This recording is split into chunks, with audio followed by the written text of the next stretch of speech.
I honestly believed it was just going to be a regular family dinner. Nothing fancy, just a quiet evening to check in with everyone. I even wore those small gold hoop earrings my dad had given me for my birthday a few years ago, thinking maybe they'd spark some warmth or a memory that would soften whatever tension lingered between us. It had been 2 months since Dad Frank passed away, and part of me clung to the hope that this invitation meant we were beginning to move forward, that maybe we'd share stories or at least share some peace. I was wrong. From the second I stepped into the dining room of my mother's house, the air felt heavy, too quiet, too stiff. No greetings, no smiles. No one even got up from the table, just the clinking of forks against plates half filled with mashed potatoes and green beans that were already going cold. My sister Ashley stood at the head of the table like she was presiding over a courtroom instead of hosting dinner. Her arms were tightly crossed.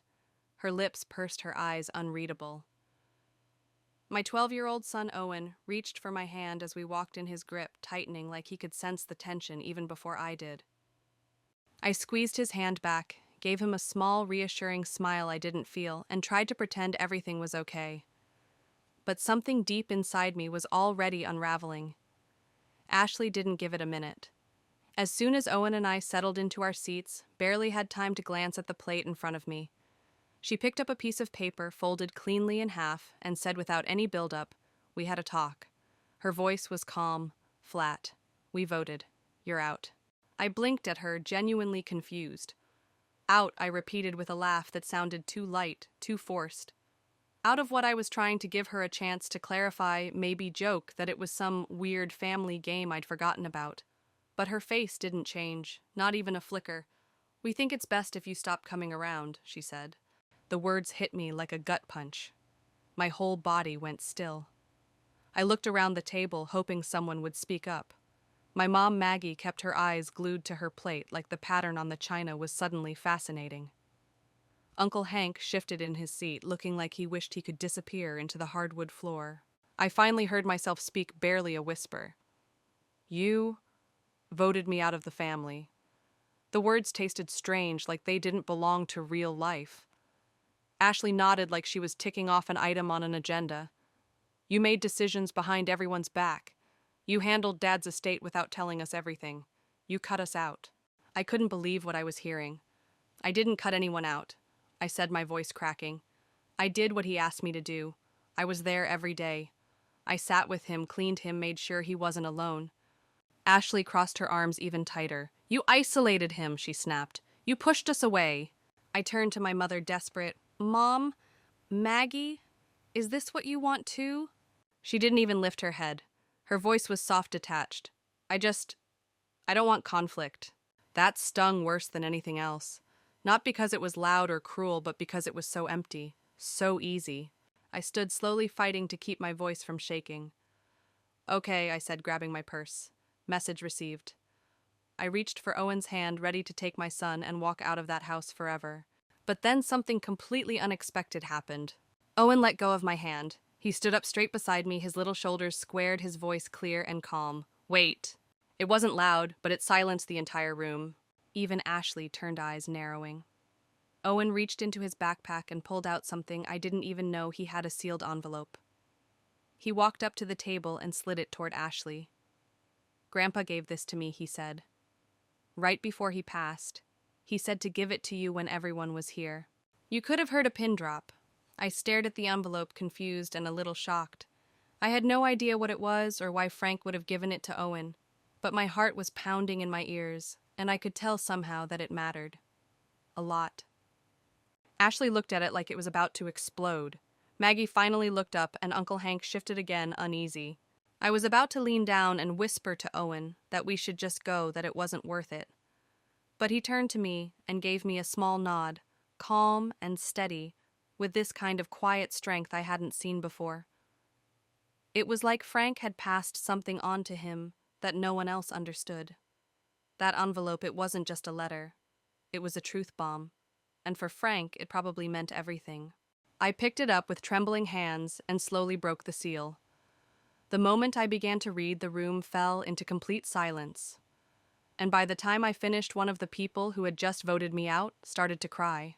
There's a strange kind of power in truth, the quiet kind, the kind that doesn't raise its voice but still shakes the walls. If you've ever felt that, if you've ever sat in a room full of people who claimed to love you and realized you were completely alone, then you already understand what this moment meant. And if this story resonates with you even just a little, consider liking and subscribing. It helps more than you know, and it tells me you're out there listening, maybe even healing too. I never imagined myself as the kind of woman who'd be exiled by her own blood, dismissed like a stranger at the end of a dinner none of them actually wanted me to attend. And yet there I was invisible in a room filled with people I once believed would catch me if I fell.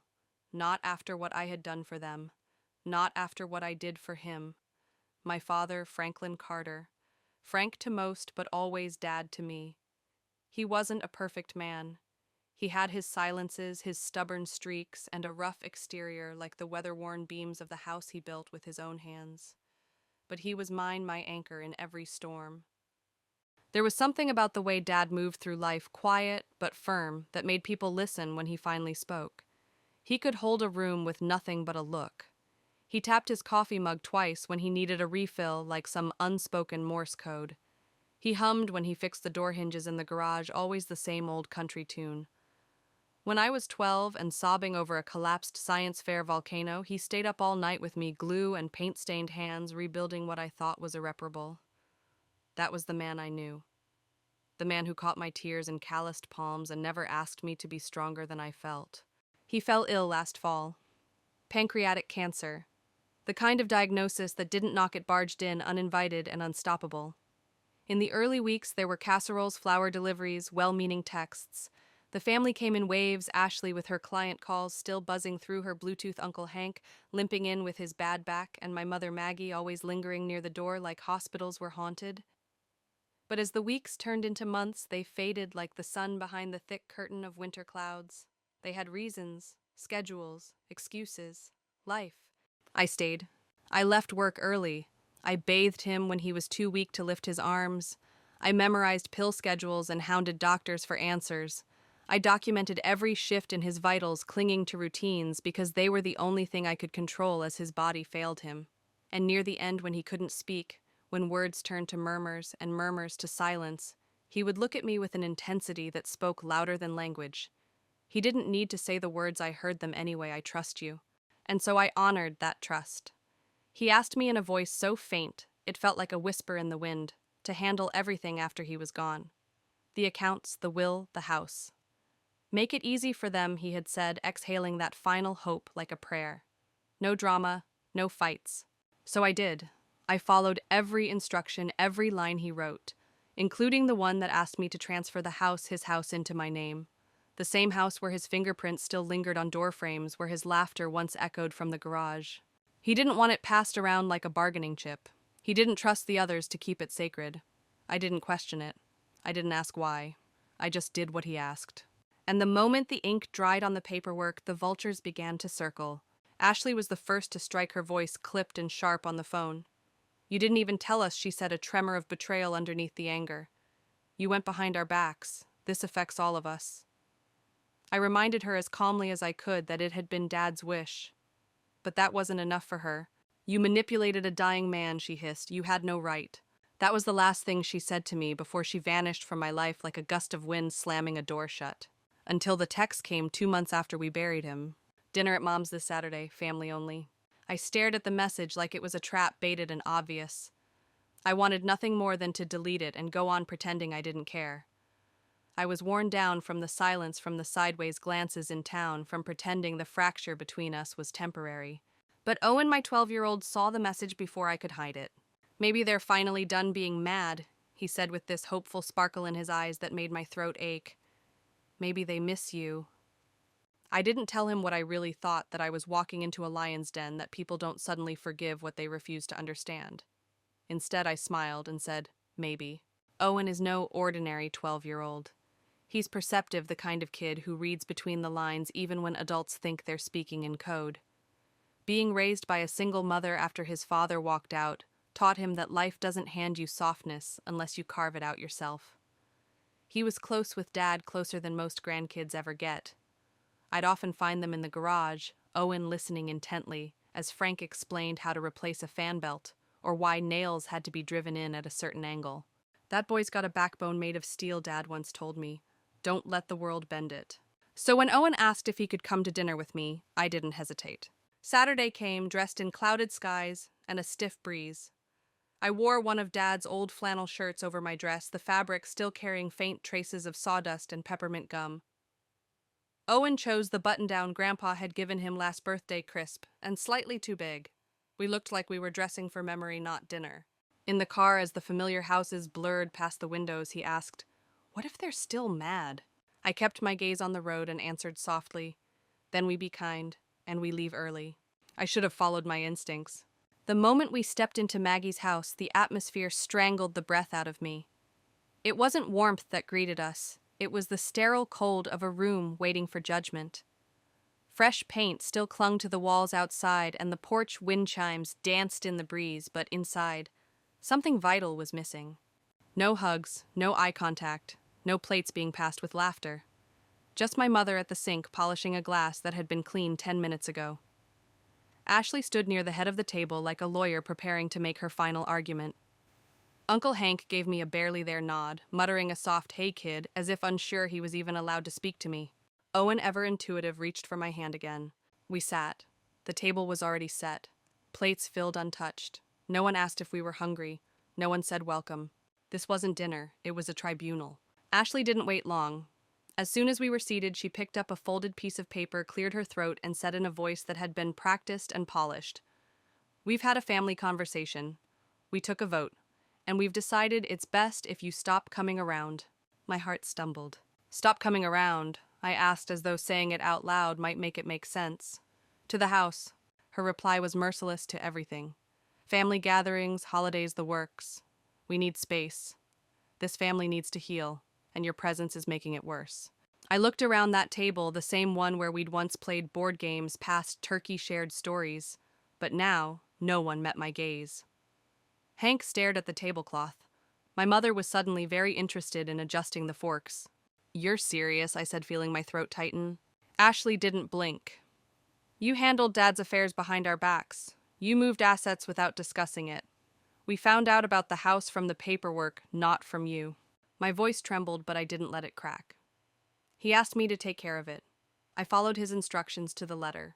He wasn't in his right mind," she snapped. That lit something inside me. He was sick. Yes, but not confused. He knew what he wanted. You just weren't there to hear it. Ashley's expression didn't soften.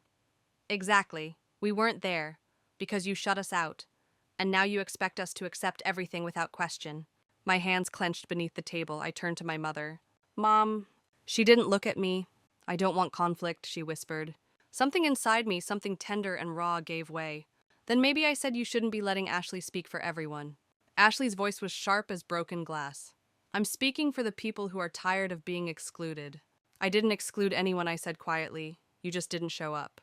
I could feel the fire rising beneath my ribs, a slow and steady burn that threatened to spill into tears if I let it.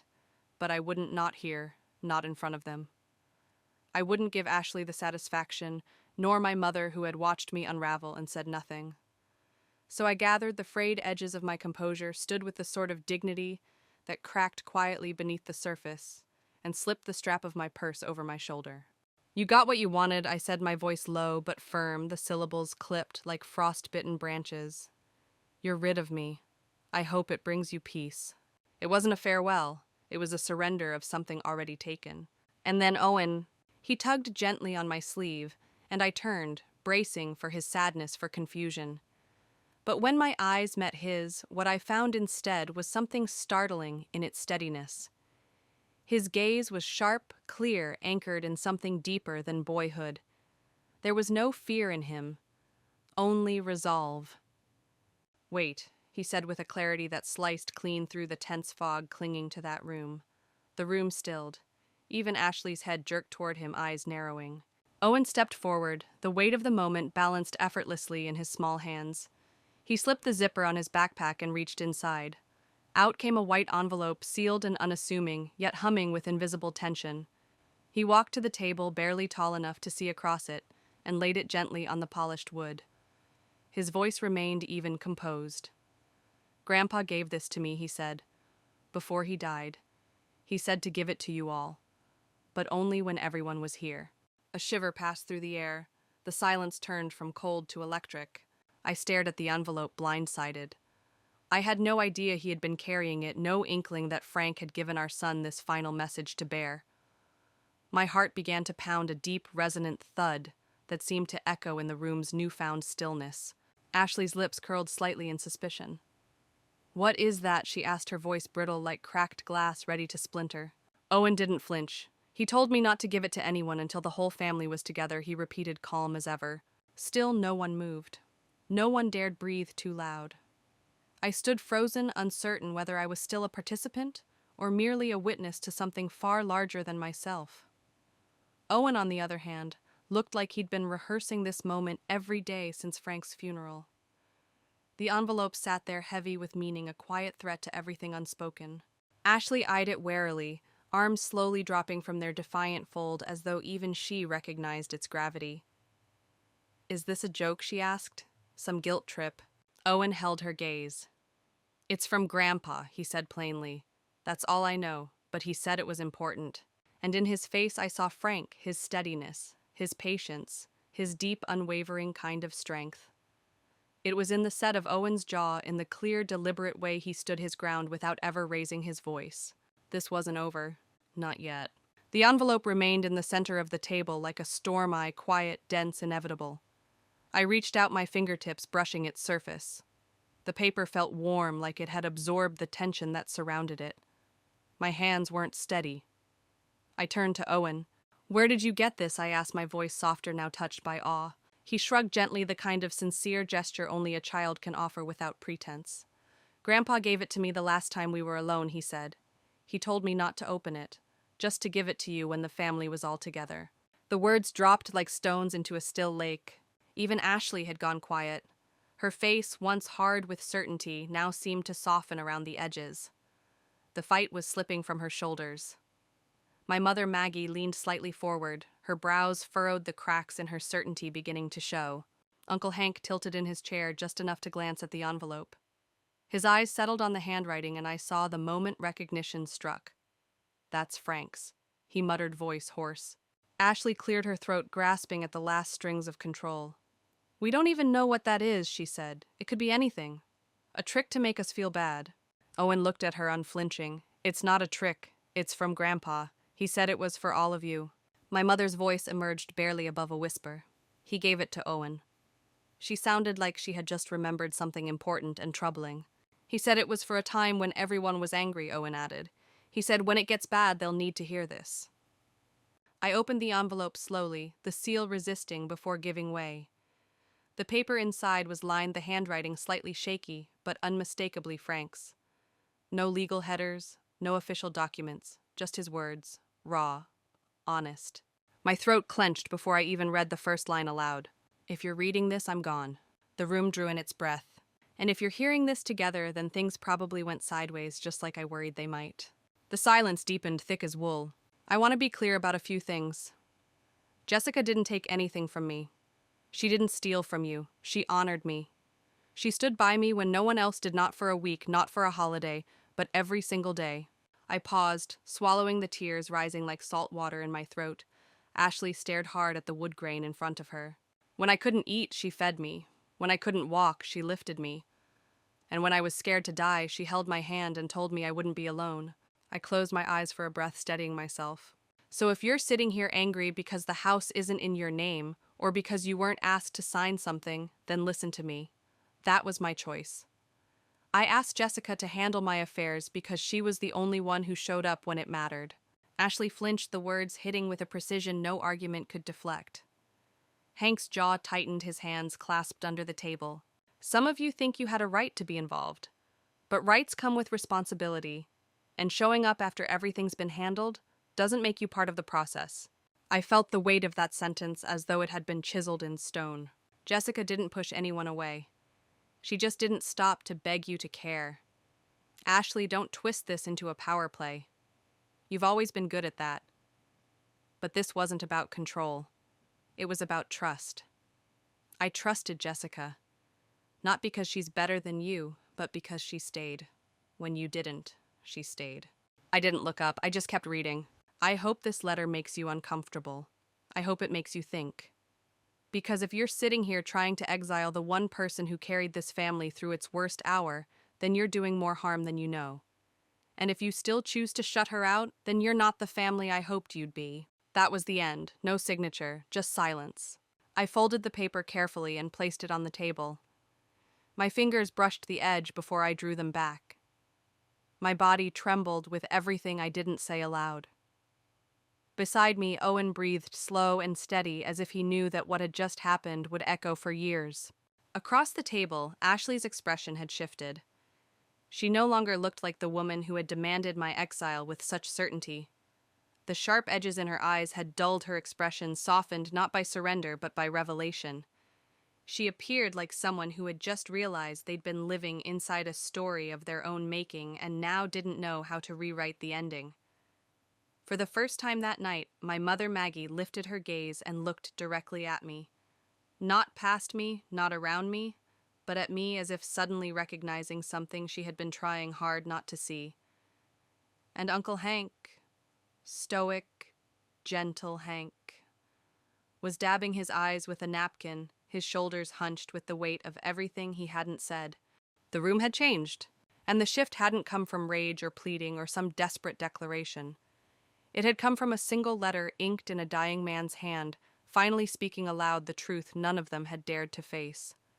My father had said the words no one else would, and my 12-year-old son had been brave enough to bring them to the table. The letter sat in the center like a silent detonation. There was no smoke, no flash, no clamor. Just the aftermath, the quiet scattering of illusions, the implosion of long-held lies that now lay in pieces across the table. No one moved. No one dared to. Ashley, who had always led with the loudest voice in the room, now sat mute, her eyes locked on the folded paper like it was a ghost. Her hands, once so firm and decisive, were clenched tight in her lap. Her mouth was a thin, pale line pressed shut with the effort of containing the storm within. She didn't argue. She didn't explain. She didn't say anything at all. It was Maggie who moved first. She reached out with hesitation, her fingers trembling slightly, as if she were about to touch a relic rather than a letter. Her fingertips grazed the corner of the envelope like it might crumble at her touch.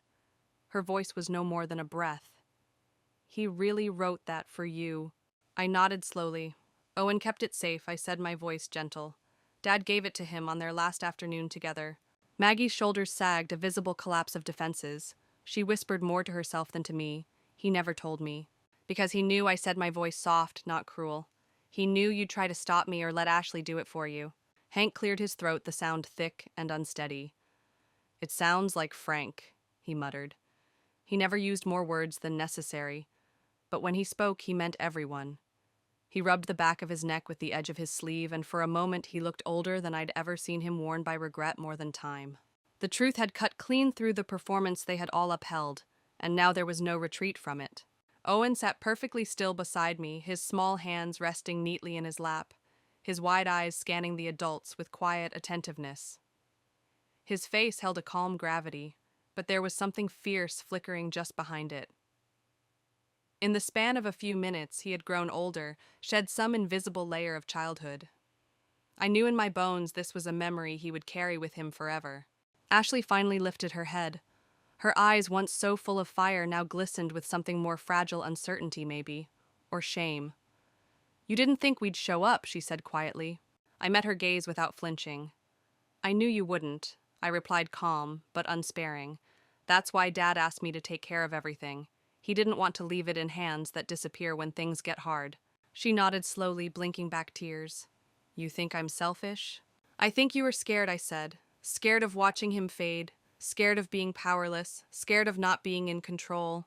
There was a beat of silence, long and tender. Then, to my surprise, her voice cracked.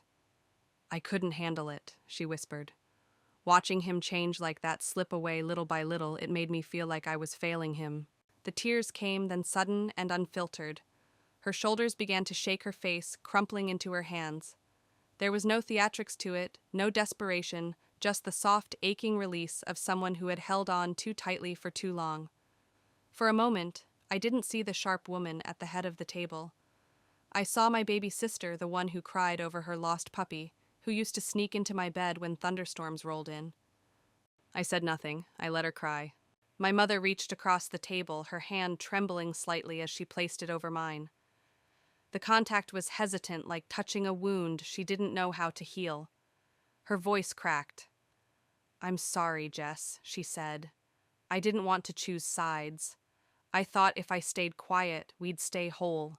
"You didn't," I replied, not coldly, just honestly. "You let Ashley push me out so you wouldn't have to say anything yourself." Owen tugged lightly on my sleeve and looked up at me with wide, tired eyes. "Can we go now?" he whispered. I nodded. "Yeah, buddy, we're done here." I stood the sound of my chair scraping gently across the hardwood floor. No one stopped me. No one offered a last plea or another round of empty justification. But no one told me to leave either. And that more than anything meant the power had shifted. It no longer lived in whispered votes or silent judgments. It now belonged to the truth laid bare by a man who had nothing left to lose, and a boy who was brave enough to speak for him. I gathered my things, my fingers brushing over the purse strap with practiced calm. I turned and looked at each of them. My voice was steady, grounded, not in defiance, but in clarity. "I didn't come here to fight," I said. "I came because I thought there might still be something worth saving. If there is, you know where to find me." Ashley didn't respond, but she didn't look away either. Her eyes followed me as I crossed the room, and for the first time in what felt like years, there was no venom in them, just silence and maybe the smallest flicker of regret. As I reached the front door, Maggie whispered softly behind me, "Take care of him." I looked back, the warmth already returning to my voice. I always do. Owen and I stepped outside into the cool, crisp evening air. It wrapped around us like a balm, clean and honest. I reached for his hand. He gave it to me without hesitation, fingers curling into mine like they always had. And just like that, the door closed behind us. But this wasn't an ending. No, this was the first time in a very long time that I had walked away from that house without feeling like I had to defend myself for simply doing the right thing. The ride home was quiet but peaceful. Owen sat in the passenger seat, his face turned toward the window, watching as the city lights melted into glowing streaks of white across the glass, like the world itself was dissolving into motion and memory. I didn't turn on the radio. I didn't need music or chatter to fill the silence. What I needed was stillness, a place in my own mind, to lay down the weight of everything we had just walked through. My fingers still trembled on the steering wheel, the tension curling tight in my knuckles like it was afraid to let go. I glanced over at my son. He looked serene, composed, in a way that no 12-year-old should ever have to be, as though he had emerged from something much greater than a family dinner. As though he'd just stepped out of a trial and carried the verdict in his bones. "You okay?" I asked, my voice softer now, laced with cautious reverence. He gave a small nod. "Are you—" I didn't answer right away. I waited for the red light ahead to stop us, then turned to face him fully. "You were brave in there," I said, my throat tight with pride and sorrow. "You shouldn't have had to be, but you were." He didn't smile. He simply said, "I didn't like the way they talked to you. It didn't feel fair." It wasn't, I admitted, watching the light change. But it was honest in the end. And sometimes that's more important than fair. Without a word, he reached for the glove compartment and placed the letter inside, folding it with reverence, smoothing the edges like he was handling something sacred. He closed the compartment with quiet finality. "Grandpa really loved you," he said, the words coming out like a simple truth. I swallowed the ache rising in my chest. "He loved you too," I said. "That's why he gave you the letter. He knew you'd understand when the time was right." As we pulled into the driveway, the porch light flicked on, automatically casting the front steps in a soft, honeyed glow. I parked the car, turned the key, and let the silence between us settle for a moment longer. It wasn't heavy anymore. It was necessary healing. "You know," I began, my voice thoughtful, "people think family is something you're guaranteed. Like it's a birthright, fixed and final." Owen leaned his head against the cool glass. He didn't speak, but he was listening. "But it's not," I continued. "Family is something you build day by day, decision by decision. It's not just blood. It's showing up. It's staying." I glanced at him. "Your grandpa, he showed up. Every single time, no matter how tired, no matter how scared." Owen turned his head, eyes meeting mine in the dim light. "So what happens now?" I exhaled. "I don't know," I said honestly. "Maybe they'll talk. Maybe they won't. Maybe they'll think about the letter and what it meant. Maybe they'll talk to each other, maybe to themselves. But I'm not chasing them anymore." "Good," he said with quiet conviction. "I like it better when it's just us anyway." That made me laugh soft and unexpected. It wasn't born of humor, but of release of something gentle breaking free inside me. The first real laugh in weeks. Not because the world had suddenly fixed itself, but because in that moment everything I needed was already right there beside me. Owen wasn't just my son. He was my anchor, the reflection of every brave choice I'd made, the quiet proof that love when it's real can endure even the hardest truths. He reminded me that strength doesn't always roar. Sometimes it just quietly stands its ground and speaks when the moment matters most. Inside the house, I made us tea chamomile for him, lemon ginger for me. We curled up on the couch beneath the faded throw blanket that still smelled faintly of peppermint and wood shavings, the one my father used to nap under during Sunday football games. And in that quiet, I let my mind wander, to the letter, to Ashley's tears and the crack in her voice when her bravado slipped, to Maggie's trembling hand reaching for mine, to Hank trying to discreetly wipe his eyes when he thought no one was watching. I didn't know if I'd ever hear from them again. I didn't know if they'd reach out, if they'd apologize, or if the truth in that letter would be enough to sew back the fabric of a family that had been so thoroughly torn. But I knew one thing for certain. I didn't need their approval anymore. I had done what my father asked of me. I had honored his final wishes without compromise, and I had raised a son who could speak truth with steady hands and a clear heart. A boy who in the space of a single night had become someone both older and deeper. Sometimes the most powerful voice in a room is the one no one expects, and sometimes it's the smallest person who holds up the mirror that no one else wants to look into. And sometimes the purest form of love, the kind that doesn't demand, doesn't perform, doesn't ask for attention, is the kind that quietly slides a letter across a table and trusts the truth to speak for itself. Owen had fallen asleep beside me, his head resting gently against my shoulder, the rhythm of his breathing slow and peaceful. I brushed a hand through his hair, still a little damp from his evening shower. "Thank you, Dad," I whispered to the stillness. And for the first time in longer than I could remember, I didn't feel like I was on the outside looking in.